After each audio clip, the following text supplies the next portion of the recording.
javob chiqdi. To'g'rimi? X barobar pk degan javob chiqdi. To'g'ri, lekin bu pkni biz hali olamizmi yo'qmi? Uni aniq emas.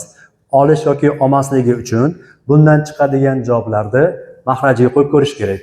Mahraj qachonki mahraj 0 bo'ladigan bo'lsa, shu javobni o'chirib tashlash kerak bo'ladi. Olib tashlash kerak. Qani k ga 0 bersak, ya'ni x teng k ga 0 bersak 0, k ga 1 bersak pi, k ga 2 bersak 2pi, k ga 3 bersak 3pi, 4 bersak 4pi va hokazo javoblar chiqyapti. Endi diqqat qilasizlar. Bir boshdan hammasini mahrajiga qo'yaman. 0 ni qo'yadigan bo'lsam, bu yerga 0 qo'yaman. Kosinus 0 dan nechi? 1. 1 ga 1 ni qo'shsam 2 olaman ekan. 0 bo'lmaganini olaveraman. Pi ni oldim. Endi men 0 ni oldim. Endi pi ga qarang. Pi ni qo'yib ko'ramiz. Kosinus pi dan nechi? -1. Diqqat. Pi ni qo'yapman. Pi ni qo'yganimda kosinus pi -1 bo'lib qoldi. 1 ga qo'shsam -1 da 0 bo'lib qoldi. Bo'ldi. Demak, mana bu pi ni o'chirib tashlayman ekan. Pi bizda yechim emas ekan. Undan keyingisi 2pi. 2pi ni qo'yadigan bo'lsam, kosinus 2pi dan nimaga teng? Jadvalga qarang. 2pi da 1 ga teng. 1 ga 1 ni qo'shsam 2. Demak, bu 2pi ni olaman ekan. 3pi ga qarang. 3pi degani xuddi pi dek gap. Pi ni qo'yganimizda -1 bo'lib qoldi. 1 ga -1 qo'shsam 0. Demak, 3pi ni ham olmayman ekan. Mana, ko'ryapsizmi? Qoidani sezdingizmi? Olyapmiz, bittasini olmayapmiz. Bittasini olyapmiz, bittasini olmayapmiz. Endi javob qanaqa bo'ladi? Qaranglar, javob olishni o'rganib olinglar. X teng birinchi olgan javobingiz nechi? 0. Birinchi qabul qilgan javobingiz 0 plus keyingi javobgacha orada qancha farqi bor? 2pi farqi bor. Mana bu yerga 2pi ni yozib qo'yasiz. Qaytaraman. Birinchi tanlagan javobingiz yozasiz. Mana 0 plus yozasiz. Birinchi javob bilan ikkinchi javob orasida qancha farq bor? 2pi farq bor. Ana o'sha 2pi nima ekib yozasiz? Yoniga k qo'yib qo'yasiz. Javob mana shu ko'rinishda bo'ladi. Demak, 0 ga 2pi ni qo'shsangiz, necha ekan? 2pi. Mana shunday bo'lar ekan. Har doim shunga e'tibor beringlar. Mahrajiga qo'yganingizda, mahrajingiz 0 bo'lib qolayotgan javoblar chiqarib tashlab, mana bu formulani o'rniga, mana bu qoidani o'rniga boshqa bir yangi qoida berib qo'yasiz. Pk emas ekan, 2pk ekan. 43-si. Xo'p. Bu tenglamani ichadigan bo'lsam, kasr 0 bo'lish uchun uning surati 0 bo'lish kerak. Xo'p. Birinchi. Sinus x ayru 0.5 degan 1/2 barobar 0. Bundan sinus x teng 1/2 degan javob chiqadi. Buni yechimi yo'q. Sinus x teng 1/2 degan javob chiqadi. Endi qarang, bu tenglamani yechadigan bo'lsak, yechib ko'ringlarchi. Qaranglar, buni men shunday tushuntiray. Masalan, hozir mana tenglamalar anchadan beri yechyapmiz. Oldin ham o'tgandik. Mana hozir takrorlayapmiz. Ancha qo'lingiz kelishib qoldi. Buni hozir men boshqacharoq yo'lda tushuntirib bermoqchiman. Sinus x teng 1/2 degan tenglama yetsak, nima degan javob olamiz? Shunga e'tibor beringlar. Sinus x barobar 1/2 degan tenglamani yetsam, haligi -1 da kainsa degan javob chiqib keladi-yu. X barobar -1 da kainsa arc sinus degan javob chiqadi. O'sha nimani beradi? Qarang. Mana bu sinus o'qi, mana shu o'q. Mana bu 1/2. Hozir buni yechadigan bo'lsam, ikki yozib qo'yib javobni. -1 da kainsa pi taqsim 6 plus pk degan javob chiqadi. Buni bilasizlar yechishdi. Endi bundan chiqqan javob qarang. K ga 0 bersangiz, mana nech chiqadi? Chunki sinus pi taqsim 6 da 2 dan 1 bo'ladi. Yana qachon 2 dan 1 bo'ladi? Yana qachon 2 dan 1 bo'ladi? Mana yerda ham 2 dan 1 bo'ladi. 5 pi taqsim 6 da ham 2 dan 1 bo'ladi. Ya'ni k ga 0 qo'yib ko'ringlar mana bunga. Kga 0 qo'yib ko'rsangiz nima javob chiqadi? Tekshiringlarda mana. Bekka 0, bekka 0 bersangiz x teng p taqsim 6 chiqadi. Kga 1 beringlarda. Kga 1 bering chiqar ekan, 1 berib ko'ringlar. Kga 1 bersangiz minus 1 da birinchisi minus 1, minus 1 ga p taqsim 6 ko'paysa p taqsim 6, minus p taqsim 6 ga p ni qo'shsangiz 5 p taqsim 6 mana chiqadi. Mana chiqadi. Demak, sinus x barobar 1 taqsim 2 degan tenglamani yechimi mana shu bo'lsa, bu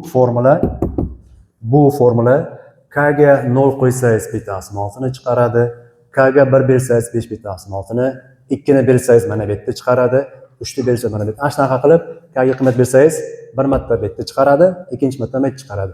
Endi aytinglarchi, shu javoblardan qaysi birini ola olmaymiz? Shu ikkalasidan. Qaysi birini olmaydi? P taqsim 6 ni olmaydi. Nimaga? Chunki p taqsim 6 ni oladigan bo'lsangiz, mana ikki qo'yadigan bo'lsangiz p taqsim 6 ni, tangiz p taqsim 6 da 1 taqsim izosi 3 bo'ladi-da, ayirganingizda 0 bo'lib qoladi. Demak, biz Yosinbek qaysini ololmaymiz ekan? P taqsim 6 ololmaymiz. Nimaga? Nima bo'lib qoladi? P taqsim 6 ni bu yerga qo'yadigan bo'lsak, ayirganimizda 0 chiqib qolar ekan. Shuning uchun mana bu javob bizga kerak bo'lsa ekan. Mana bu formuladan chiqadigan bu javob bizga kerak emas. 5 p taqsim 6 ni olaveramiz. Chunki 5 p taqsim 6 da tangingiz minus 1 taqsim izosi chiqadi, ayirmangiz 0 bo'lmaydi. Demak, bizga faqat mana bu javob kerak xolos. Endi bu javob chiqarish uchun nima qilaman ekan? Mana bu formulani o'rniga boshqa bir qoida, boshqa bir formula kiritib qo'yaman ekan. Boshqa bir qoida kiritib qo'yaman. Birinchi olgan javobimiz necha bo'lyapti demak? 5 p taqsim 6 plus keyingi javobgacha qancha aylanish kerak? Bir marta aylanib kelish kerak, 2 pi k. Mana shunday javob bo'lar ekan. Demak, kasri 0 bo'lishi uchun uning sur'ati 0 bo'lishi kerak. Sur'at 0 ga tenglasak, sin x teng 1 taqsim 2 degan javob chiqadi. Bu tenglamani yetsak, bundan chiqqan javob manet bilan manet bo'ladi. Manet bizga kerak bo'lsa ekan. Nimaga bit kerak emas? Chunki bu sonni qo'yadigan bo'lsak, mahrajimiz 0 bo'lib qoladi. Bit chiqarib tashlaganimizdan keyin manetni o'zi qoladi xolos. Demak, biz mana shu yerda berib qo'ysak bo'ldi. 5 pi taqsim 6 mana 5 pi taqsim 6. Keyingi javoblar qanaqa topamiz? Keyingi javoblarni 2 pi qo'shib topaveramiz. 2 pi qo'shib ketaveramiz. Tushunarlimi? Ana shu yechim bo'ladi. 45-si.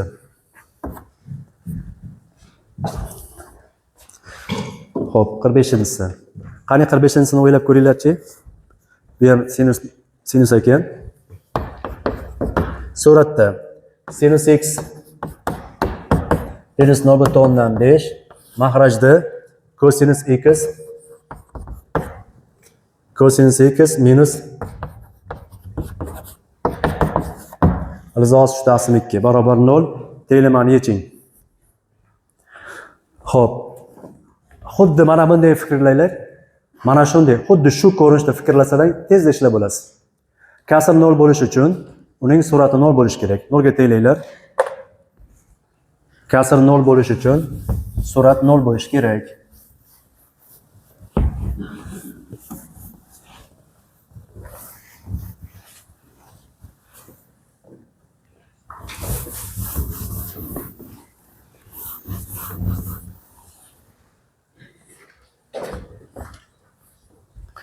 Xo'p, sur'at 0 ga tenglasam,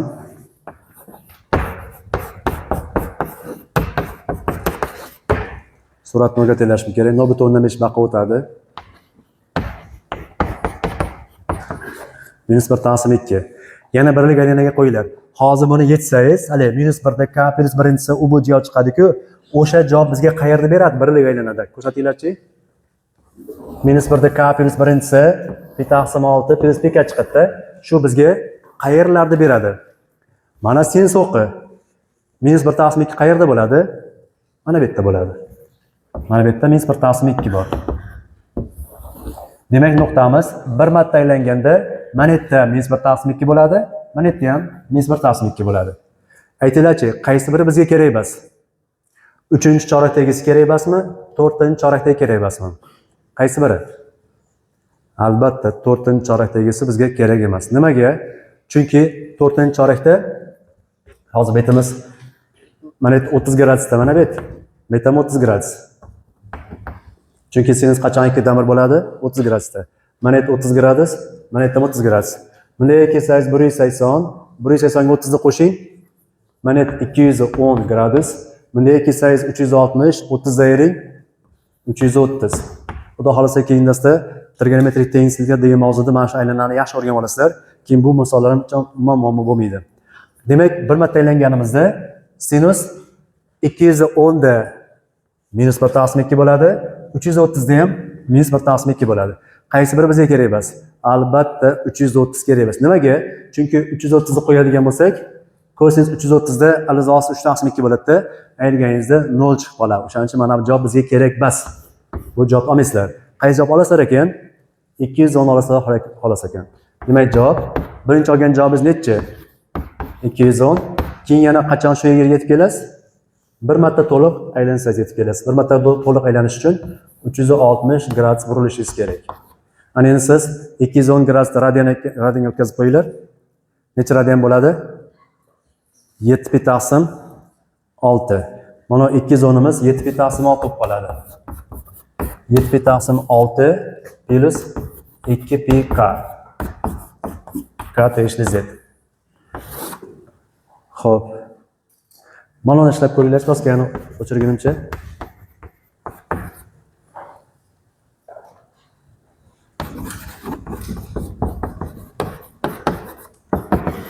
Qani shu telemani yechinglarchi. Muddat doskani o'chirishgacha. Ishlanglarchi. Sinus x ayru alizos 2/2, kosinus x ayru alizos 2/2 teng 0. Telemani yeching.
Javob 3/4 plus 2πk deganlarga baho 5.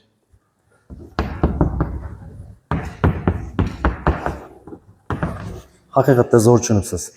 3/4 plus 2πk deb haqiqatdan ham shuni tushungan bo'lsangiz, hali nima deydi, o'qqan bo'lsangiz shunaqaligini bahosi 5. Bunaqa masala sizga muammo bo'lmaydi. Agar yaxshi tushunmagan bo'lsangiz, mana qaytib o'ylab ko'ringlar. Individual so'rasangiz ham bo'laveradi. Endi aytdim, tushuntirib ko'raman, mana qarang. Sinus x, mayli, tushuntirib ko'ray. Alizos 2/2 bo'ladi. Bu tenglamani yetsangiz, minus 1 da kainsi, arc sinus ishlaysiz-ku, o'sha bizga mana bu javoblar beradi. Mana sinus maytda alizos 2/2 bo'lsa, mayt chiqarib beradi. Mana formula. X teng minus 1 da kainsi 2/4 plus pk qilasizmi? Mana yetsangiz, k ga 0 bersangiz 2/4 chiqaradi. K ga 1 bersangiz 3/4 chiqaradi. Mana K ga 0 bersangiz bundan chiqqan javob 2/4 mana chiqadi. K ga 1 bersangiz mana chiqaradi. K ga 2 ni bersangiz yana mana chiqadi. K ga 3 bersa 5 chiqadi. Ana shunaqa qilib mana formulaning vazifasi mana bu nuqtalar chiqarib berish. Endi bizga shulardan qaysinisi kerak emas? 2/4 kerak emas. Nimaga? Chunki 2/4 bu yerga qo'yadigan bo'lsangiz, mahrajiz 0 bo'lib qoladi. Rustamjon, mahrajiz 0 bo'lib qoladi. Demak, mana bu 2/4 kerak bo'lsa ekan. Javob 3/4 plus 2πk. Agar shu plus bo'lganda-chi, javob nima bo'lardi? Plus bo'lganda. Qaysi? Azizxon. Plus bo'lganda nima bo'lardi? pi taqsim 4 plus 2 pk bo'ladi. Endi bu yerda mana bu javob kerak emas edi. Chunki bu javob qo'yadigan bo'lsangiz, mahrajiz 0 bo'lib qolar edi. Endi bu javob o'rniga bu javob pi taqsim 4 2 pkni olgan bo'lar edik. Yaxshi, tushungan bo'lsak, navbatdagisi 47. Yozamiz. Xo'p. Yozdik 47. 2 sinus kvadrat x minus 5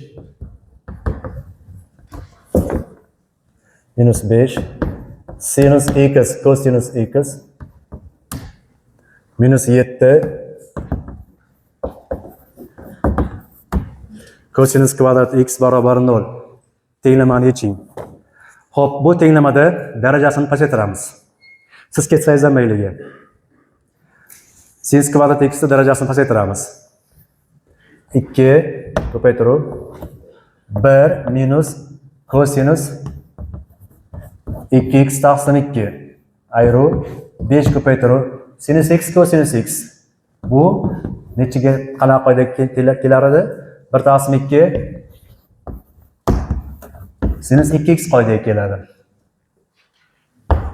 Hop, mana bu cosinus kvadrat x ham darajasini pasaytiramiz. Darajasi pasaysa 7 cosinus kvadrat x darajasi pasaysa 1 plus cosinus 2x taqsim 2 barobar 0 bo'ladi. Hop, endi ya'ni hozir biz faqat daraja pasaytirdik. Mana bu sinus kvadratda darajasi pasaytirdik. Keyin mana bu sinus x cosinus x ni qoidasiga qo'yib oldik. 1 taqsim 2 sinus 2x bo'ldi. Endi hammasiga mahraj 2 bo'lar ekan. Mahraj tanlayverik. Yo bo'lmasam, kelinglar 2 ga ko'paytirib yuborik. Hammasini 2 ga ko'paytiringlar.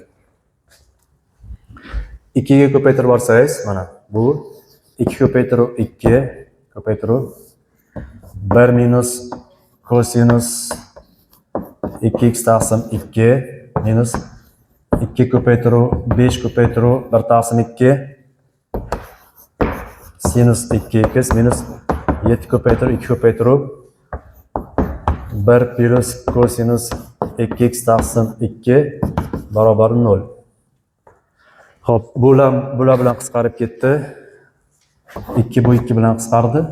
Mana bu 2 bu bilan qisqardi. Qolgan narsalar nima qoldi? 2 ko'paytiruv 1 minus cosinus 2x. Xo'p, minus 5 sinus 2x 5 sinus 2x minus 7 1 plus cosinus 2x barobar 0. Bunda sen soddalashtiryapmiz-da. Qavs ochib yuboraylik-chi. Qavsni ochib yuboramiz. Xo'p, 2 ga ko'paytiringlar. 2 minus 2 cosinus 2x minus 5 sinus 2x. Buni ochib yuborsak, minus 7 cosinus 2x teng 0. Xo'p, minus 2 cosinus 2x qarab turibmiz, adashganimiz yo'q-a? Minus 2 cosinus 2x minus 7 cosinus 2x minus 9 cosinus 2x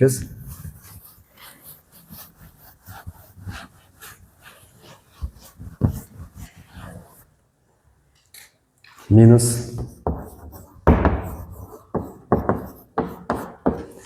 9 cosinus 2x minus 5 sinus 2x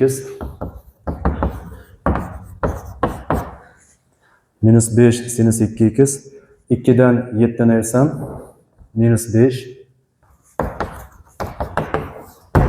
teng 0. Minusga ko'paytirib yuborik. Minusga ko'paytirib yuborsam 9 cosinus 2x plus 5 sinus 2x plus 5 teng 0. Ana endi cosinus 2x ni tangens bilan bog'langan qoidasi bor. Eslaylik, qanaqa edi? Kosinus 2x tangens bilan bog'langan. Hop, 9 ko'paytiruv 1 minus tangens kvadrat 1 plus tangens kvadrat. Sinus 2x bilan sinus 2x ni ham tangens bilan bog'langan qoidasi bor.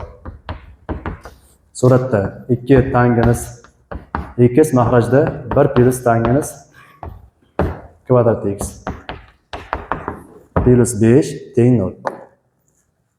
Ana endi tangenizda biror bir yangi o'zgaruvchi bilan belgilab olaylik. Kelinglar tangenizni a bilan belgilab olamiz. Tangenizni a bilan belgilab olamiz.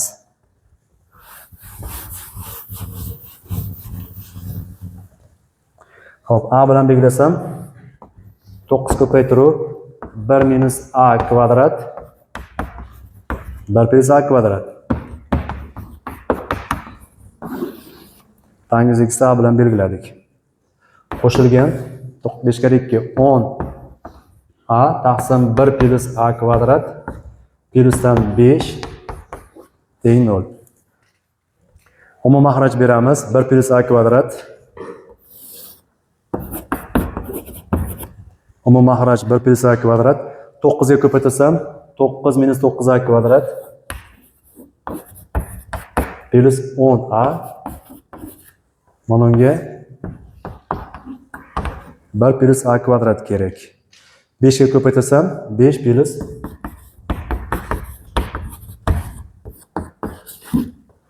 5a kvadrat teng 0.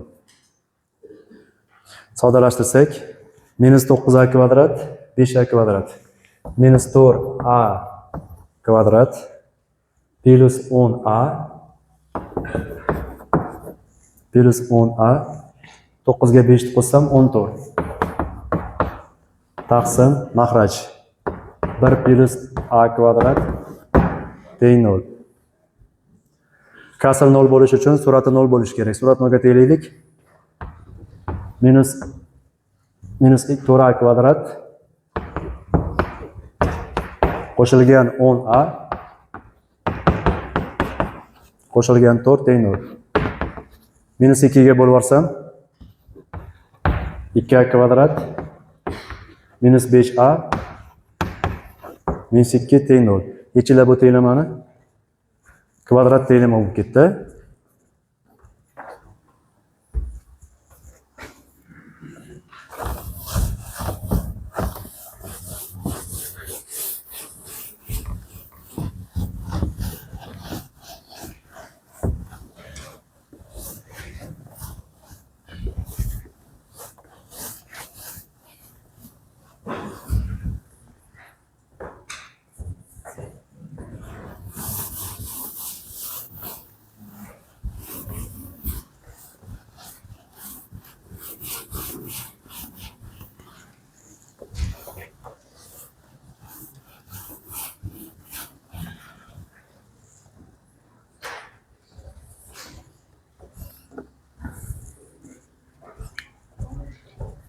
Hop, endi javoblari hop, bir bilan bir taqsim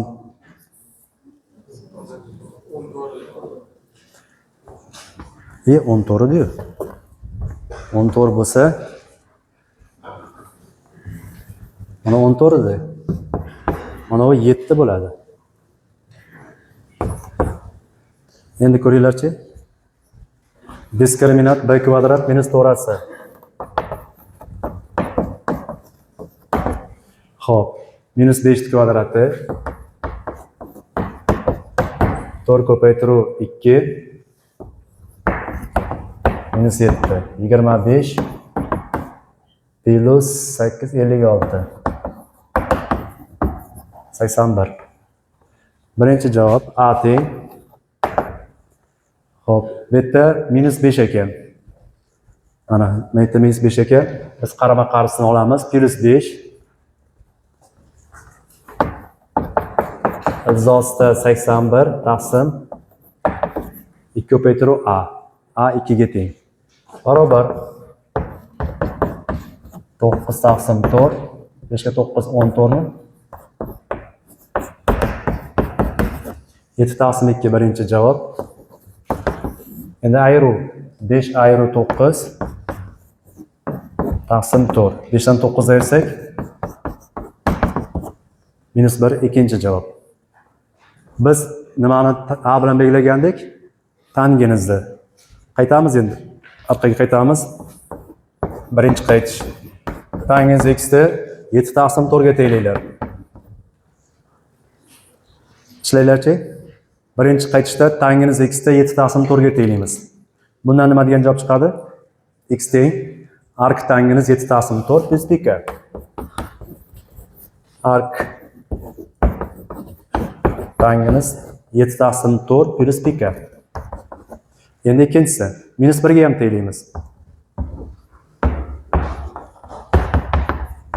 Tangens x'ni -1 ga tenglasak, x teng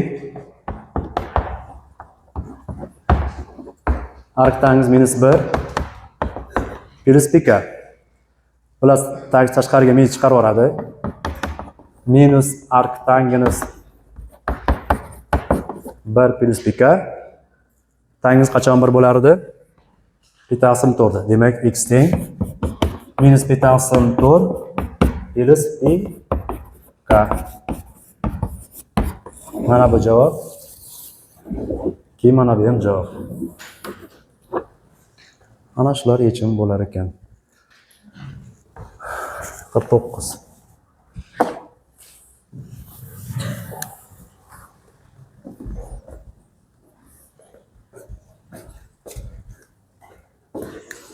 Qirq to'qqizni ham shunaqa qilamiz ekan. Sin kvadrat x darajasini pasaytiringlar. Xuddi shu yo'ldan yurasizlar. 49 da ham. Yozdik. Sin kvadrat x darajasini pasaytirasiz. Sinus x cosinus x nimani beradi?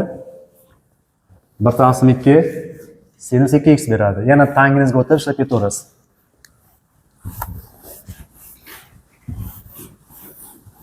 Yo'q, tangengizga o'tmaysa ekan shu. Yo'q, o'tasizmi? Yo'q, ha, tangengizga o'tasa ekan bu yerda ham. Yana tangengizga o'tib olib ishlab ketaverasiz.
Tenglamani yeching. Xo'p, sinus kvadratda darajasi pasaysa, ilozosida 3 nima bo'ladi darajasi pasaysa? 1 minus kosinus necha x? 2x taqsim 2 minus sinus x kosinus x bizga qaysi qoidani beradi? 1 taqsim 2 sinus 2x ni beradi. 1 taqsim 2 sinus 2x teng kosinus pi taqsim 6 da ilozosida 3 taqsim 2. Xo'p, 2 ga ko'paytirib yuboramiz. Chap taraf, o'ng taraf. Xo'sh, yo'q, ko'paymasin ekan, turaversin. Xo'p. Mana bu ilozos 3 da deb suratga ko'paytirib yuborsam, ilozos 3 kara 1 ilozosida 3 minus ilozosida 3 kosinus 2x taqsim 2 minus 1 taqsim 2 sinus 2x teng rizosida 3 taqsim 2 bo'lib qolar ekan. Mana uni endi bunday qilganim yaxshi ekan. Alohida yozib olaylik. Bunday qilib. Rizos taqsim 2 mana bunday qilib yozib olaylik. Rizos taqsim 2 minus mana bu taqsim bu dedim, minus bu taqsim bu. Rizosida 3 taqsim 2 kosinus 2x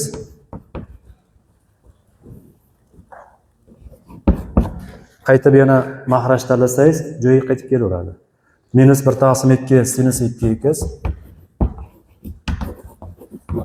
teng rizosida 3 taqsim 2. Endi mana bu ilizosh taqsim 2 bor-ku, bu baqa o'tsa, mana bu ilizosh taqsim 2 bilan bu ikkalasi 0 bo'lib ketar ekan. Xullas, ilizosh taqsim 2 lar ketdi. Minusga ko'paytirib yuborganda ilizosh 3 taqsim 2 lar 0 bo'lib ketdi. Minusga ko'paytirib yuborsak, xo'p, ilizosh taqsim 2 kosinus 2x plus 1 taqsim 2 sinus 2x teng 0 degan tenglamaga kelib qolasiz. Buni bunday qilaveraman endi. Xo'p, kosinus cos 2x ham bo'ladi, sinus 2x ham bo'laveradi. Sinus 2x deyapman. Sinus mana ilizosh taqsim 2 ni 1 taqsim 3 kosinus 2x plus mana bu kosinus mana 1 taqsim 2 ni 1 taqsim 3 sinus 2x teng 0. Qarang, qaysi qoidaga uchib qoldi shu. Sinus alfa plus beta formani yoyib yuborilgani bo'lib qoldi. Jamlab olsam, sinus alfa plus beta teng 0. Bu tenglamani yechamiz. 1 taqsim 3 qo'shilgan 2x teng pika. 3 baqa, 1 taqsim 3 baqa bo'lsam 2x teng minus 1 taqsim 3 plus pika. 2 ga bo'lib yuborsak necha bo'lib qoladi? X teng minus 1 taqsim 6 plus pika taqsim 2. Endi maytda minus 1 taqsim 6 demagan bo'lishi mumkin. Boshqachami? Boshqacha yozib qo'ydimmi? Qarang. Ba'zan mana bu soni o'zgarib qoladi. Endi qanday boshqacharoq yetsangiz to'g'ri chiqishi mumkin. Buni xato ishladim deb o'ylamanglar. Buni o'zgartirib qo'yishga hech qiyin joyi yo'q. K ga 1 qo'yib qo'yasiz. K ga 1 qo'yasizda, buni sonni o'zgartirib qo'yasiz. K ga 1 qo'yinglar. K ga 1 qo'ysak, x teng minus 1 taqsim 6 qo'shib 1 taqsim 2 bo'lib qoladi. Necha bo'lar ekan mahraj tanlaylik? 6. 6 ni 6 ga bo'lsangiz 1, 6 ni 2 ga bo'lsangiz 3. Bu minus pi plus 3 pi. Xo'p. 2 pi taqsim 6, pi taqsim 3. Pi taqsim 3 plus pi taqsim 2. Bu haligi sonlar cheksiz ko'pda mana. Son o'qida sonlar cheksiz ko'p. Sanashda minus pi taqsim 6 dan boshlab ketdingiz, nima farqi bor? Sanashda pi taqsim 3 dan boshlab ketsa farqi yo'qda. Mana yerdan boshlab ketsangiz ham javob cheksiz ko'p, mana yerdan boshlab ketsangiz ham javob cheksiz ko'p. Ikkalasi ham javob cheksiz ko'p bo'ladi, faqat ko'rinish o'zgaradi xolos. Mana minus pi taqsim 6 ni joyiga pi taqsim 3 yozib qo'yinglar. Demak, oxirgi javob x teng. Xo'p, pi taqsim 3 qo'shilgan pi taqsim 2. Mana bu yechim bo'ladi. Tushundingiz? Siz to'g'ri yechib keldingiz, xato qilganingiz yo'q, lekin sizdan chiqqan javoblarda yo'q. Nima qilasiz ekan? K ga 1 berasiz. K ga 1 bersangiz, mana sonning o'rniga nima son chiqishi kelib chiqadi. Mana minus pi taqsim 6 bizning misolimizda. Shu minus pi taqsim 6 ning joyiga pi taqsim 3 qo'yib yozib qo'yasiz. Xuddi kaligi to'xtab qolgan soatni to'g'rilab qo'ygan desa, oldinga qarab to'g'rilaysizmi, orqaga qarab to'g'rilaysizmi? Shunaqa qilib tushuninglar. U cheksiz davom etaveradi. Yursa cheksiz davom etaveradi. Shunaqangi gap. Xullas pi taqsim 3 plus pi taqsim 2 bo'lar ekan. 51-si.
Tenglamani yeching. Kelinglar, mana bu birni o'rniga asosiy ayniyatni qo'yib yuboramiz. Sin kvadrat x qo'shilgan kosinus kvadrat x. Yozamiz. Sin kvadrat x qo'shilgan sin kvadrat 2x birni joyiga sin kvadrat qo'shilgan kosinus kvadrat. Shunda sin kvadrat bilan sin kvadrat ketadi. Endi mana bu kosinus, mana bu sin 2x deb yoyib olamiz. Foydasi qanaqa edi? Sin 2x formulasi 2 sinus x kosinus x. Mana bu sin 2x joyiga 2 sinus x kosinus x deb yozamiz. N kvadrati teng kosinus kvadrat x. Kvadratga ko'taramiz. 4 sin kvadrat kosinus kvadrat. Kosinus kvadrat qabul qilib olaman. Ayru kosinus kvadrat teng 0. Kosinus kvadratni qavsni tashqariga chiqarib olsam,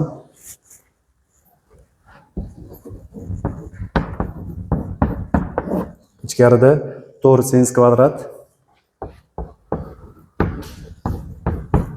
ayru 1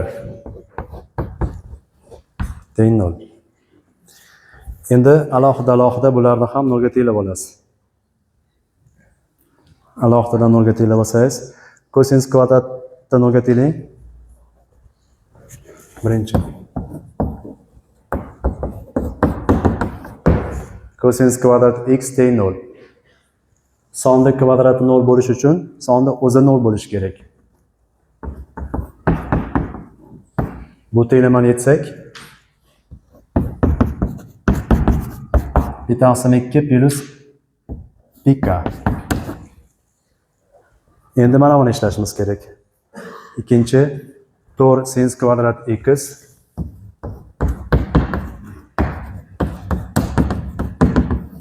minus 1 barobar 0. Sinus kvadratda darajasini pasaytiringlar. Demak 4 sinus kvadrat x darajasi pasaysa 1 minus kosinus 2x taqsim 2 bo'lib qoladi.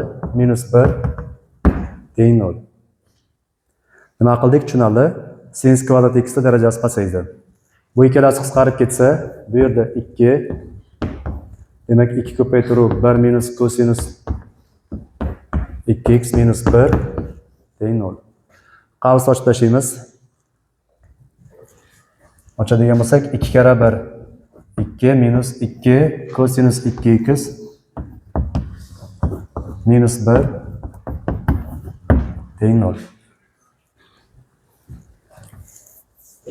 Xo'p, 2 dan 1 desam 1. Baqa o'tsa minus 1. Xo'p, minus 2 kosinus 2x teng. Xo'p, bu 1 bo'ldi.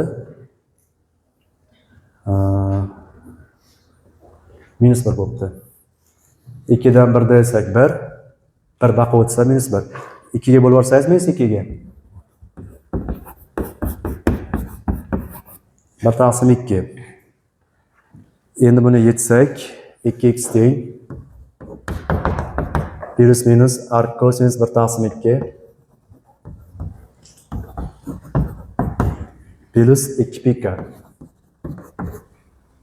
Hop, 2x teng. Cosinus qachon 1 taqsim 2 bo'ladi? 60 gradusda plus 360 k. 2 ga bo'lib yuborik. X teng. Plus minus 30 plus 180 k. Endi yomon joyi keldi. Javob tanlash kerak. Hozir bizda ikkita javob bor. Qani bular qanaqa javoblar chiqarar ekan? Mana uni ko'raylik, qanaqa javoblar chiqaradi. K ga 0 qo'yinglar. K ga 0 qo'ysak, nima javob chiqyapti, qaranglar. K ga 0 qo'ysak, plus minus 30 plus 0. Ikkita javob bor. Plusligini olsangiz 30, minusligini olsangiz minus 30. K ga 1 qo'yib ko'ramiz. K ga 1 qo'ysak, x teng plus minus 30 plus 180. Bu yerda yana ikkita javob bor. Agar plusligini olsak, necha bo'ladi javob? 210. Minusligini olsak 150 va hokazo. Mana shunday javoblar ketaveradi. Mana unikini ham tanlab olaylik javobni. X teng 90 plus 180 k. Hop, qani javoblari? K ga 0 qo'ysak 90, K ga 1 qo'ysak 270. Hop. Va hokazo. Mana shunday javoblar chiqaverar ekan. Endi javoblarni o'sish tartibida yozib olaylikchi. Ashdan chiqqan javoblarni ana undan chiqqan, mana undan chiqqan javoblarni o'sish tartibida yozing. Musbatidan boshlaylar. 30 degan javob bor ekan. Undan keyingi javob necha? 90. Keyingisi necha? 150. Undan keyingisi necha? 150 dan keyin 210. 210 dan keyin necha? 270. Va hokazo. Mana shu chiqargan javoblarimiz bor-ku, mana undan chiqqan javoblar, undan chiqqan javoblarni o'sish tartibida yozib oldik. Qarasak, qoidaga tushyaptimi? Qarang, arifmetik progressiya bo'lyapti. Nechini qo'shib ketyapti? 60. Mana nihoyat javobga yetib keldik. Javob. Birinchi olgan javobimiz necha? 30. 30 deganda radianda qancha? 1/6. Plus endi davr yozib qo'yamiz. Davr necha qo'shib ketyapti? 60. 60 ni biz nima deymiz? 1/3. Mana 1/3 k. Demak javob 30 plus 60 k. Mana shu bizning yechimimiz bo'ladi. Shunaqa savollarim uchraydi. Ikkita javob chiqyapti, ammo ikkovini ham olmaysizda, ikkovini o'rnini qoplovchi boshqa javob qo'yasiz. Mana javobi. Javob shunaqami? 53-si.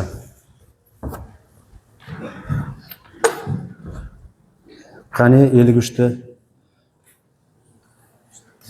Xo'p.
Kosinus kvadrat 2x qo'shilgan kosinus kvadrat 6x teng 1. Tenglamani yeching. Xo'p, uchlanganini qo'yamizmikan? Kosinus 3 alfa. Agar kosinus uchlanganga qo'yadigan bo'lsak, qani qoidani eslaylik. Kosinus 3 alfa qanaqa edi? Kosinus 3 alfa. Kimda esida bor? Qaranglar, kosinus 3 alfa nimaga teng edi? Kosinus 3 alfa. Abjalil.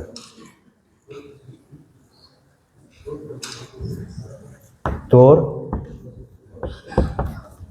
kosinus kub alfa minus kosinus alfa. Shunaqamidi?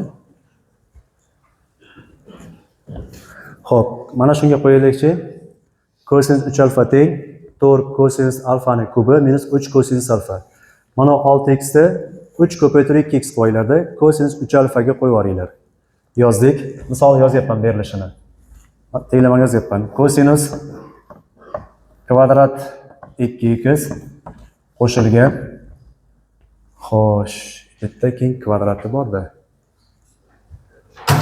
Unda rosa kattalashib ketar ekan, to'xtanglarchi. Daraja pasaytirib keyin qo'yamizmikan? Oldin yaxshi, daraja pasaytirib olaylik. Bitta kvadrat borda qiynalamiz bo'lmasam. Qani darajani pasaytinglar. Kosinus kvadrat 2x daraja pastlasa, boshladim. 1 qo'shilgan kosinus. Mana buni 2 ga ko'paytiramiz. Necha bo'ladi? 4x taqsim 2. Keyin o'zimga tushar ekan, plus bo'ldi. Daraja pasatsak, o'zi uchlanganga ham tushmas ekan menimcha. Qo'yaylikchi buni ham kosinus kvadrat 6x deb qo'yaylik, pasaytiraylikchi. 1 plus kosinus 2 ko'paytirsak 12x taqsim 2 teng 1. Bo'ldi, o'zi buni qoidaga tushmas ekan. Ana endi mahraj tanlab olinglar. Mahraj tanlab olinglar. Umum mahraj necha? 2. Suratda qo'shganingizda mana 1 ga 1 qo'shilsa 2 plus kosinus 12x 12x birinchi yozaylik. Plus kosinus 4x teng 1. Ana endi uni 2 ni baqa ko'paytiringlar. 2 plus kosinus 12x qo'shilgan kosinus 4x teng 2. Ana bu ikkilar bilan mana bu ketar ekanda, zo'r bo'lib qolar ekan. Shu boshda ishlaganimizda qilib qolar ekan. Endi buni biz kosinus alfa plus kosinus beta formulaga qo'yamiz-da, xususiy yechim qilib, ikkita xususiy yechim qilib ishlab ko'ramiz. Qani doskadan birinchi ishlash. Xo'p, bizda mana bunday bo'lib qoldi. Kosinus 12x qo'shilgan kosinus 4x teng 0. Kim birinchi to'g'ri ishlasa mukofot. Xo'p, 2 kosinus, qani kosinus alfa qo'shib kosinus beta. 2 kosinus alfa plus beta taqsim 2 yana kosinus alfa minus beta taqsim 2 barobar 0. Kimda chiqdi? Yana kimda? Zo'r, yashaylar. Yaxshi bir qancha yigitlarimiz, qizlarimiz chiqdi. 2 naqa bo'lib o'ramiz. 2 ketdi. Bu albatta xursand qiladi. Xo'p, kosinus 16 2 bo'lsam 8. Ayirsam 8, 2 bo'lsam 4 teng 0. Xususiyga qo'yib yuboringlar. Buni 0 ga tenglang, uni ham 0 ga tenglang. Birinchi ish xususiyga qo'yapmiz. Xususiy yechimga. Kosinus 8x teng 0. Bundan yechim 8x teng qanaqa edi xususiy yechimi? Bitasini 2 plus pika. 8 ga bo'lib olsangiz bitaqsim 16 qo'shilgan pika taqsim 8. Birinchi javob shu. Ikkinchisi kosinus 4x da ham 0 ga tenglang. Bu yerdan 4x teng, bu ham pi taqsim 2 plus pika. 4 ga bo'lsak x teng pi taqsim 8 qo'shilgan pika taqsim 4 k tegishli z. Ana bo'ldi. Bu bilan bu ikkovi yechim ekan.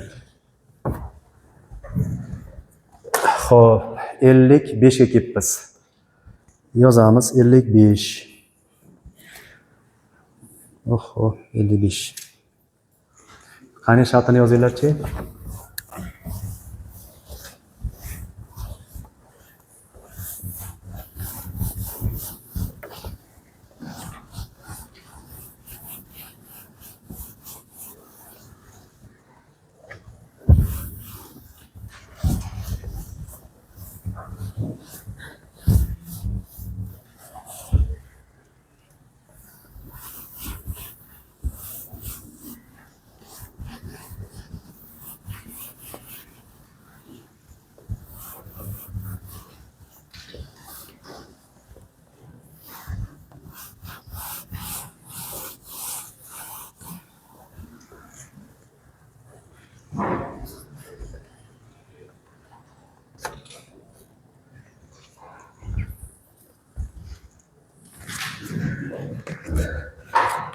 Sin kvadrat 2x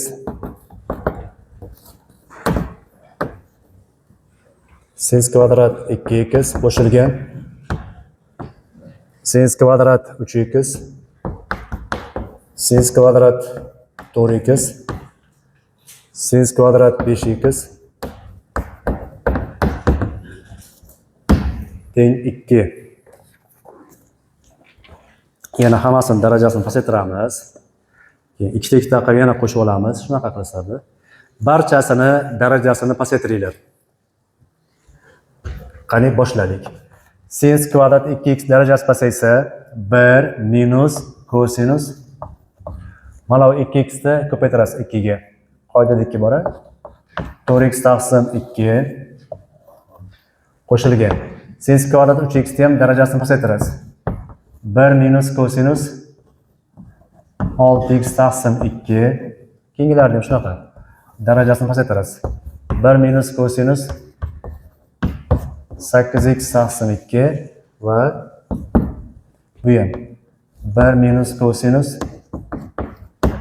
10x taqsim 2 teng 2. Hammasiga umum mahraj tanlasak 2 bo'ladi. Mana umum mahraj 2. Xo'p, suratda mana birlar qo'shilsa 4 bo'lyapti birlar mana. 1 2 3 4 ta bir bor. 4 minus kosinus 4x. Xo'sh, kosinus 4x bilan 10x bo'larmikan sherik? Minus kosinus 4x. Bunga yoniga kosinus 10x yozib olaylik. Kosinus 10x minus kosinus 6x minus kosinus 8x teng 2. Endichi mana bu 2 baqa ko'paysin. 2 kare 2 4 bo'ladi. Yozamiz. 4 minus kosinus 4x minus kosinus 10x minus kosinus 6x minus kosinus 8x teng 2 kare 2 4. Xo'p. Endi nima qilamiz? Mana bu 4 bilan 4 ni ketkazdiramizda. Minusga ko'paytirib yuboramiz. Minus 1 ga ko'paytirib yuborsak, minus 1 ga ko'paytirib yuborsak kosinus 4x 10x kosinus 6x qo'shilgan kosinus 8x teng 0 bo'lib qolar ekan. Ana endi mana ikkovini hali 2 deb boshlanuvchi formulamizga qo'yamiz. Qo'yaylikchi. 2 deb boshlanuvchi formula. Xo'p, endi aytib ketaveraman buni. 2 kosinus qo'shib turib 2 ga bo'lamiz. 4x ga 10x qo'shsam 14, 2 ga bo'lsam 7. Ayirib 2 ga bo'lamiz. 4x dan 10x esa -6, 2 ga bo'lsa -3. Kosinus juft bo'lgani uchun tashqariga chiqarmaydi. 3x yozaveraman. Bunisini ham shunaqa qilaman. 2 6 ga 8 qo'shsam 14, 2 ga bo'lsam 7. Kosinus 6x dan 8x ayirib 2 ga bo'lsa -x. Kosinus juft funksiya bo'lgani uchun minus yozmasam bo'laveradi. Teng 0. Endi umum ko'paytuvchi 2 kosinus 7x bor. Chiqarib tashlaymiz. Ikkalasida ham bori 2 bor, kosinus 7x bor. Tashqariga chiqarsak, ichkarida kosinus 3x qo'shilgan kosinus x bo'lib qoladi. Teng 0. Mana buni yana bitta shu qoidaga qo'yib olaman. Yana kosinus alfa plus kosinus beta formulaga qo'yib olaman. Xo'p, 2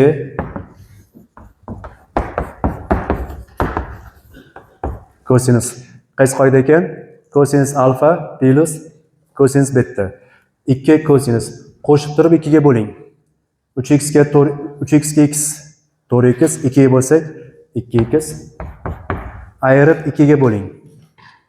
Kosinus 3x dan x ayirsak 2x, 2 ga bo'lsak x. Teng 0. Xo'p, mana 2 ga 2 4, 4 ni baqa bo'lib olsam, mana bunday tenglama chiqar ekan. Kosinus 7x kosinus 2x kosinus x teng 0. Endi alohida har birini 0 ga tenglang.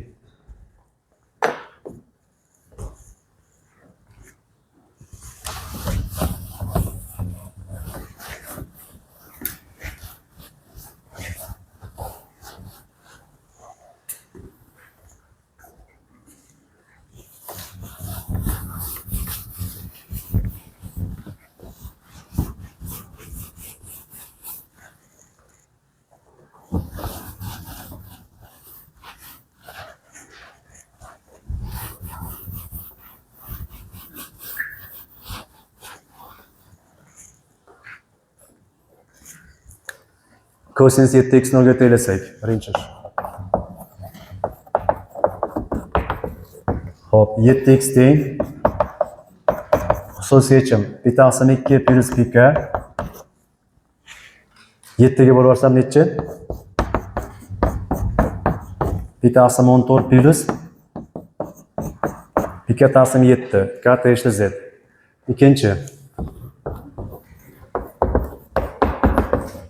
kosinus 2x 0 ga tenglasam 0 bo'lganda bitasi 2 plus pika 2 ga bo'lib olsam bitasi 4 plus pika taqsim 2 va uchinchi kosinus x bo'layapti. 0 ga tenglasam bitasi 2 plus pika. Xo'p, endi mana degani qarang. Mana javobni yoyib ko'ring, bunaqa. Graf qilib ko'ring. X teng 45 plus 90. Hozir uchalasi ham yo'g'a. Qaysini beribdi? Bitasi 14 plus pika taqsim 7 ni beribdi. Keyin bitasi 4 plus pika taqsim 2 ni beribdi. Xo'p, mana uni o'rnini birortasi bossa kerak-da. Bu bosam ekan.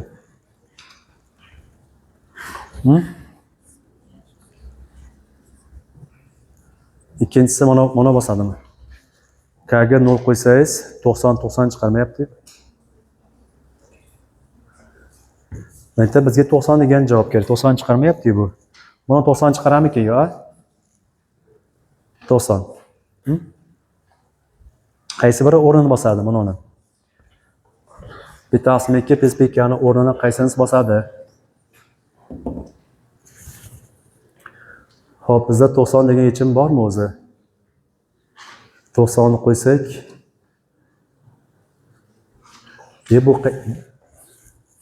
bu Mana bizda yechim bo'lmayapti bu javob. Mana javob bo'lmayapti bizda.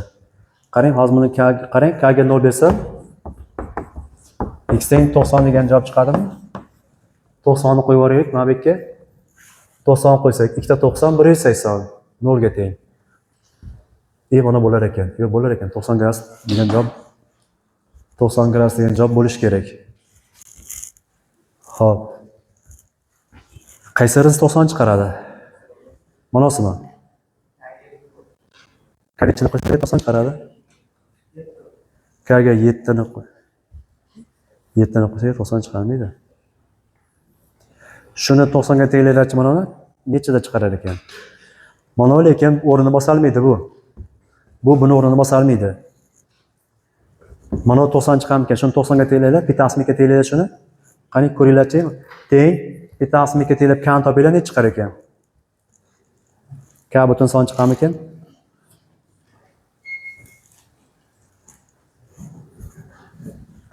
K butun son chiqsa, demak mana shu mana uni o'rnini bosadi. Nechi? 3. Qani 3 qo'yib ko'raylikchi. Mana yerga 3 qo'yinglarchi. 3 bitasi 7. To'g'ri bo'lar ekan. Mana bu borku, mana bu mayda qadam ekanda. Mana bu bitasi 14 plus pk taqsim 7. Mana bu bitasi 2 plus pk ni o'rnini bosar ekan. Qani hop 90 chiqdi. K ga 3 qo'ysa 90 chiqar ekan. Buni keyingi javob nechi bo'ladi? 3 bitasi 2. Shuni ham tenglaylar. 3 bitasi 2 ham tenglaylar. U ham butun son bo'lsa bo'ldi. Haqiqatan ham mana shu bitasi 14 plus pk taqsim 7 mana o'rnini bosadi. Mana uni 3 bitasi 2 ga ham tenglaylarchi. 3 bitasi 2 ga.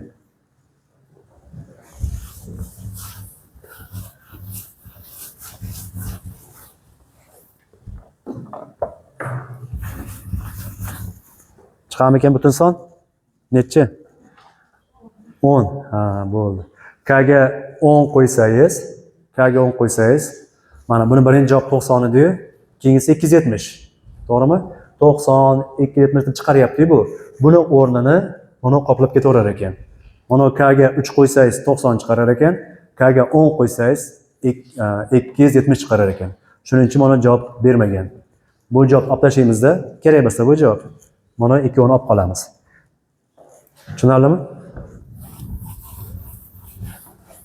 Javob mana shu ikkalasi. Mana bu bilan ana shu ikkovi yechim bo'ladi. Xo'p, 57 ga qaranglar.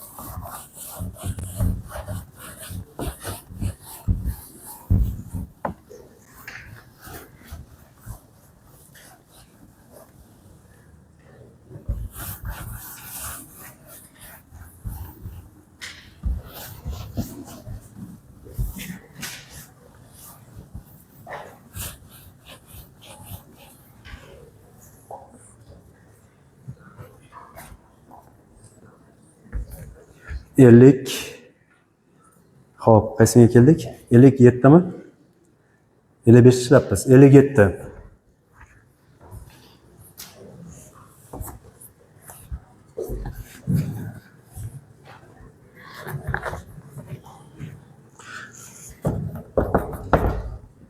Xo'p, sinus x ko'paytiruv sinus 4x teng sinus 2x sinus 3x tenglamani yeching. Xo'p, bu yerda sinus alfa ko'paytiruv sinus beta qoidadan foydalanasiz. Yozamiz, qaysi qoida ekan? Sinus alfa sinus beta qoidadan foydalanasiz. Qoidani eslating, qanaqa edi? 1 taqsim 2 Kosinus alfa minus beta minus kosinus alfa plus beta. Mana shu qoidani ishlatinglar.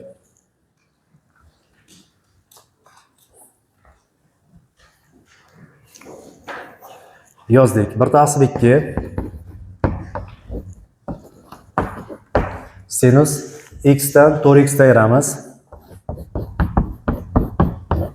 Ayru x ga 4x qo'shamiz.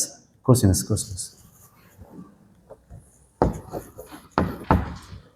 Kosinus x ga 4x qo'shamiz. Bu tarafini ham shunga qo'yamiz. Mana shu formulaga qo'yamiz. 1/2 kosinus 2x ayru 3x ayru kosinus 2x qo'shuv 3x.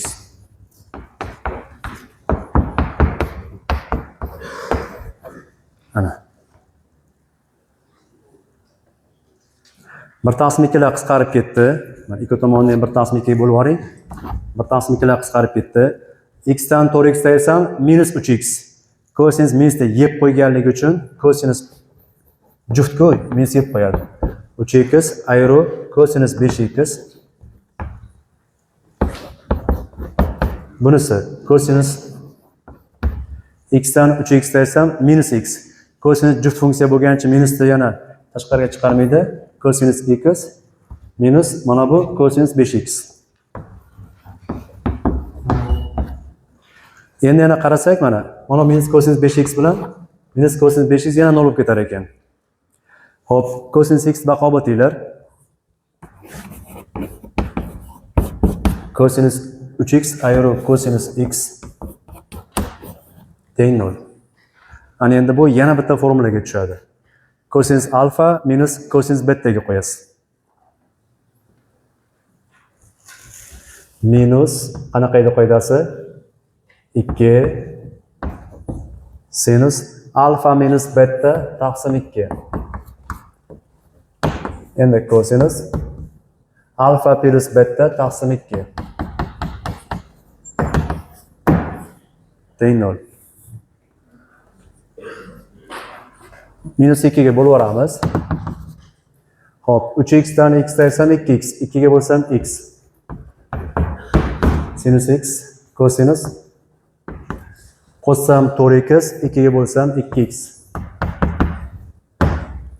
Xususiy yechimga qo'yib qo'yinglarchi. Xo'p, birinchi sinus x 0 ga tenglasak, qarang bu endi mana bunaqangi murakkab savollar ishlashni oldi bu arzimagan misol bo'lib qoldi. Sinus x teng 0. Ha, bo'ldi, ishlayman buni bilaman deyotgan oldi kelib qoldingiz. Qanaqa edi buni javobi? Pika. Xo'p, endi bunisi kosinus 2x teng 0. Buni ham xususiy yechimga qo'ysangiz 2x teng pi taqsim 2 plus pika 2 ga bo'lib olsak pi taqsim 4 plus pika taqsim 2. Mana beryaptimi javobga? Ha? Sinusda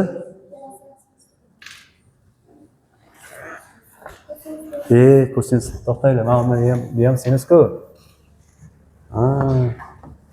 Mana bu ham sinus. Xo'sh, endi kosinus alfa minus kosinus beta ikkalasi ham nima bo'ladi-yu? Mana aka qoidasida minus yozibmiz.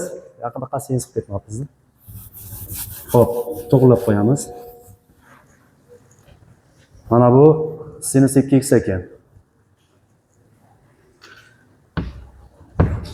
Xo'p, endi buni yechsangiz 2x teng pika x teng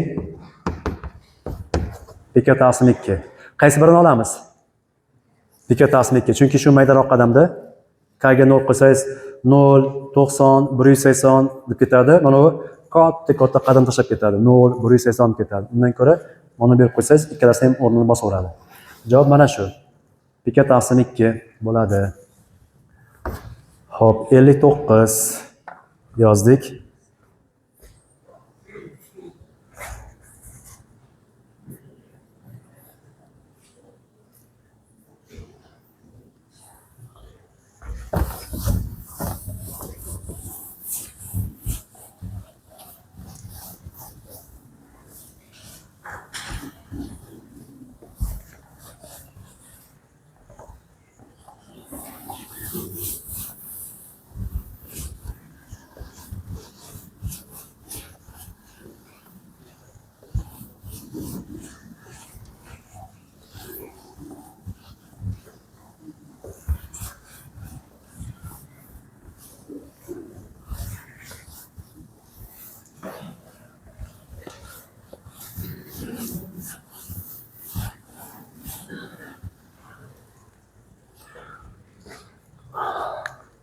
Hop, 59.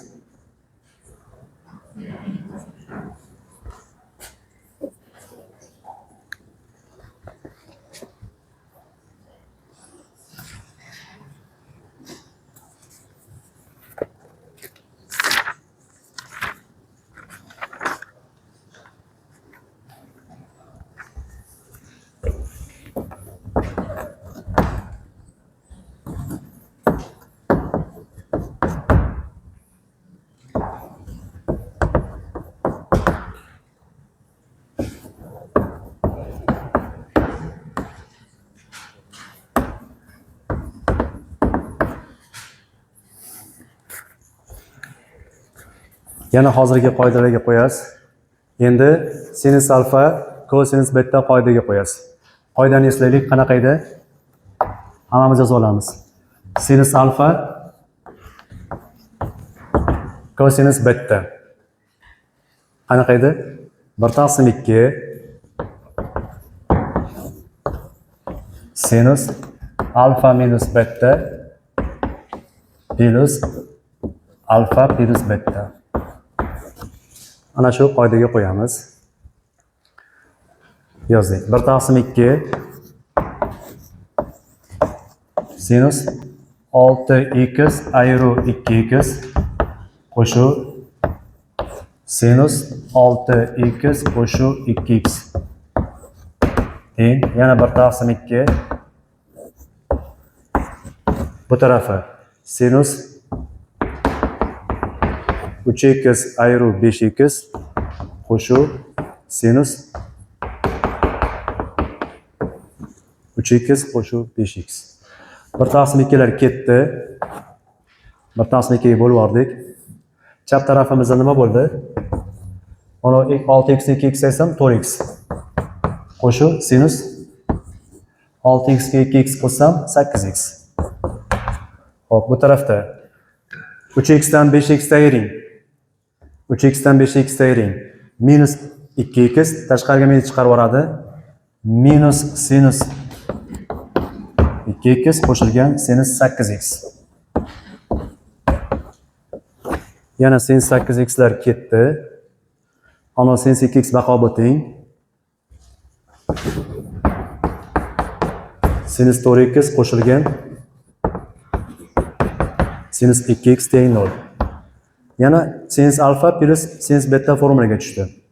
Yozamiz 2 sinus alfa qo'shuv beta taqsim 2. Kosinus alfa minus beta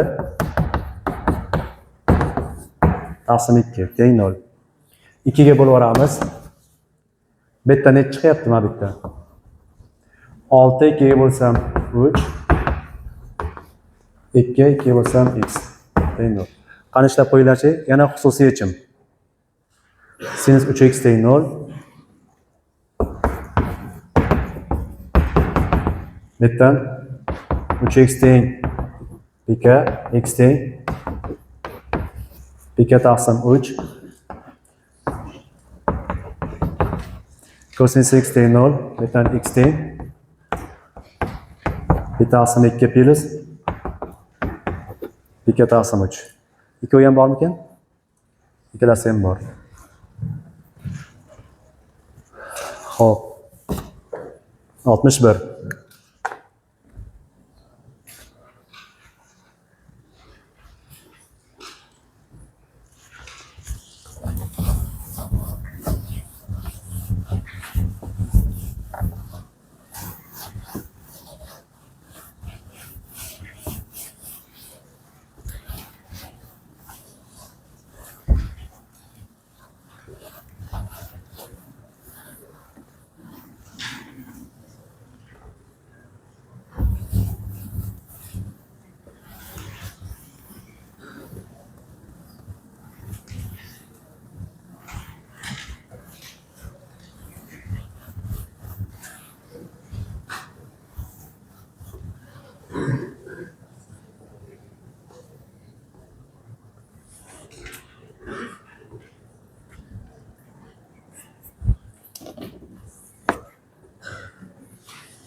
Sinus 4x ni birinchi yozib oldim.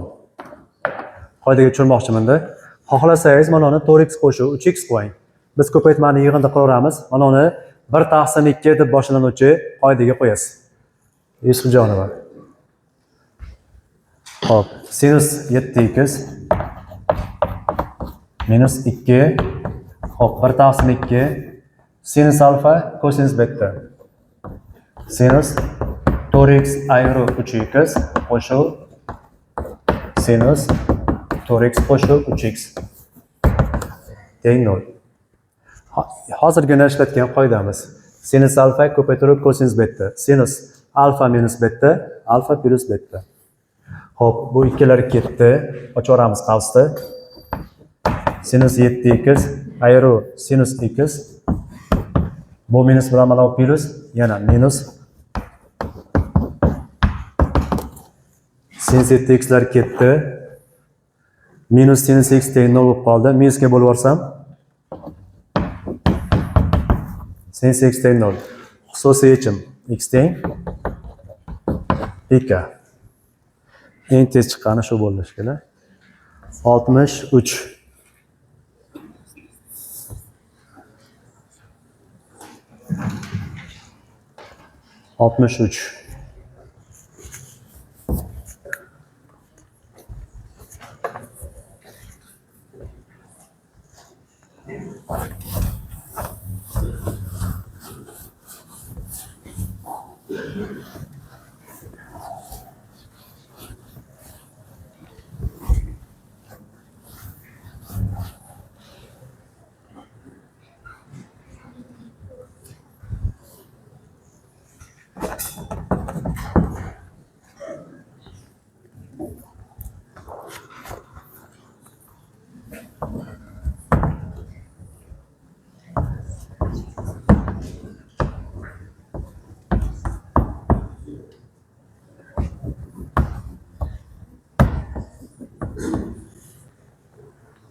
Hop, betamday qilamiz.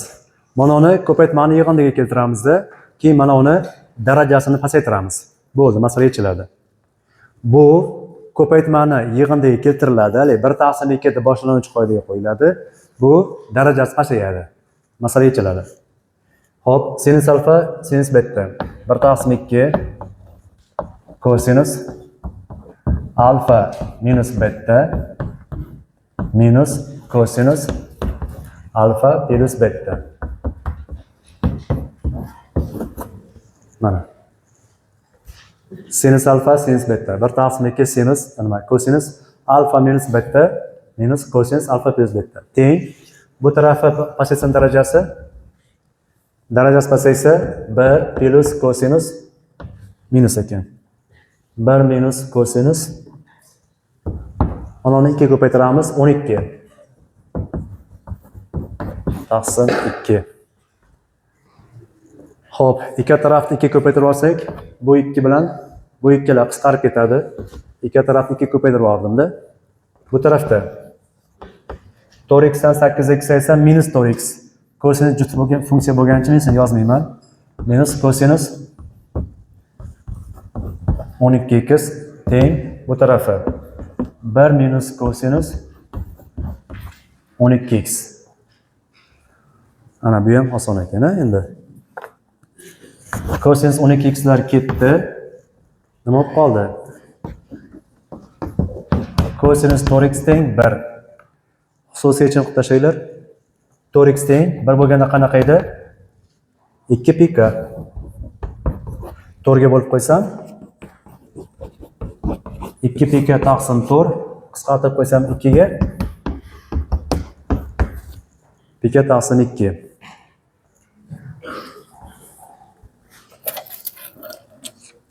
Pika taqsim 2.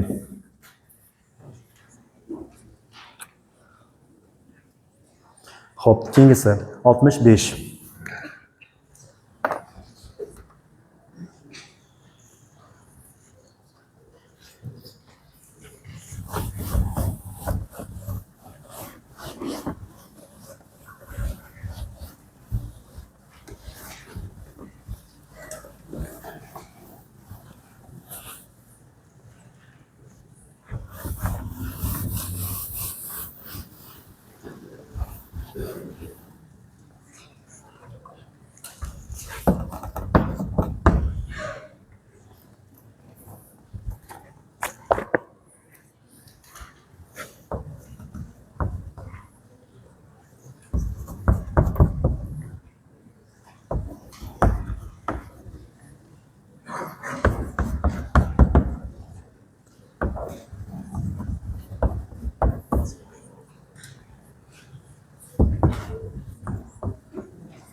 Xo'p.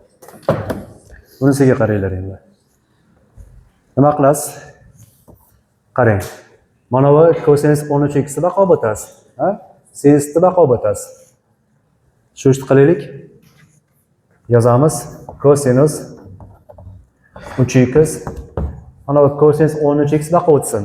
Qo'shamiz kosinus 13x teng bitta kosinus kvadrat 4x ayru sinus kvadrat 4x. Endi mana uni kosinus alfa plus kosinus beta qoidaga qo'yasiz. Hali 2 deb boshlanuvchi qoidamiz bor-ku. Shunga kosinus alfa plus kosinus beta qoidaga qo'yib yuboraylik. Yozamiz 2 kosinus alfa plus beta taqsim 2 3x qo'shilgan 13x taqsim 2 yana kosinus 3x ayru 13x taqsim 2 teng. Endi o'ng tarafiga qarang. Kosinus kvadrat alfa minus sinus kvadrat alfa. Qaysi formula bu? Kosinus 2 alfa formulani beradi. Teng kosinus 2 alfani beradi. Xo'p, endi soddalashtiramiz. 3 ga 13 16, 2 bo'lsam 8. 2 kosinus 8x ko'paytirib bunisi qo'shsam, ayirsam 10, 2 bo'lsam 5 minus deb qo'yaveradi kosinus. Kosinus 5x qilib yozaveraman. Raqobatlaman mana uni. Bu kosinus 8x teng 0. Ana endi umum ko'paytuvchi kosinus 8x chiqarib yuborak. Kosinus 8x chiqarib olsak, ichkarida 2 kosinus 5x ayru 1 teng 0. Alohidadan 0 ga tenglab ishlab qo'yaveringlar. Eshitib ko'ringlarchi? Kosinus 8x teng 0. Birinchisi xususiy yechim bo'ladi. Xo'p. Demak, kosinus 8. Mana bu 8 bu. Ko'rinyapti? 8. Kosinus 8x teng 0. Xususiy yechim. Xo'p, 0 da pi taqsim 2 plus pika. 8 ga bo'ladigan bo'lsak, Abdulaziz, ko'ryapsizlar? Pi taqsim 16 plus pika taqsim 8. Xo'p, endi qavs ichini ham ishlaymiz. Qavs ichi 2 kosinus 5x minus 1 teng 0. 1 deb raqobatsam 2 ga bo'lib yuborsam kosinus 5x teng 1 taqsim 2. Hali qoidasi plus minus deb boshlanayotgan qoida. 5x teng qo'llashuv. Shu paytlarda ko'proq shunaqa deyapman-da. 5x teng plus minus ishlab bo'lganmisiz yo? Plus minus arc kosinus 1 taqsim 2 qo'shilgan 2 pika. Endi bittan jadvaldan ko'rsak 5x teng pi taqsim 3 plus 2 pika. 5 ga bo'lib yuboramiz. Plus minus pi taqsim 15 qo'shilgan 2 pika taqsim 5. K tegishli z. Ikkalasi ham bormi? Bu ham. Mana bu bitta yechim, mana bu yana bitta yechim bo'ladi. Xo'p. Torlik yaqinlashib qolyapti. Necha bo'ldi soatimiz? Bo'ladi 8gacha 60. Endi